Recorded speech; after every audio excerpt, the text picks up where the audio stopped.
Hour devotional trip day 3 night. కొన్ని సార్లు మనం ఎన్నో అనుకుంటాము, ఎన్నో కోరికలు ఉంటాయి. అవి అయితే కొన్ని అస్సలే చాలా రోజులకు కానీ తీరవు, కొన్ని అయితే అస్సలే తీరవు, మరికొన్ని మాత్రం ఇమ్మీడియట్ జరిగిపోతాయి. అందులో నా కోరిక కూడా ఒకటి ఉందన్నమాట.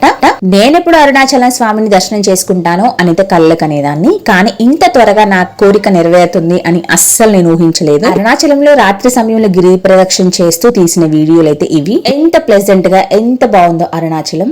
అష్టదిగ్బంధులలో అంటే 8 మూలలా కూడా ఇలా లింగాలతో అయితే గుడి చుట్టూ కూడా ప్రతిష్ఠించారనమాట. మనం అంత దూరం వెళ్ళినప్పుడు కనీసం ఈ దేవాలయాలు అన్ని కూడా దర్శించుకుంటే మంచిదని చెప్పేసి అన్ని కూడా చూసుకుంటూ వెళ్తున్నాము నెమ్మదిగా. చంద్రలింగం, ఇంద్రలింగం, వాయులింగం, అగ్నిలింగం, ఈశాన్యలింగం, నైరుతి లింగం అనుకుంటూ ఒక 8 లింగాలను అయితే ప్రతిష్ఠించారు. ఈ స్వామిలే గర్భగుడిలో ఉన్న ఆ అరుణాచల శివయ్యని అయితే కాపాడుతున్నారంట. మేమైతే మా ఫ్యామిలీ మొత్తం కలిసి వెళ్ళాము. చాలా బాగా అనిపించింది ట్రిప్ అయితే. లైఫ్ చాలా షార్ట్, మనకున్న టైంలో చాలా పుణ్యక్షేత్రాలను అయితే దర్శించుకుందాం.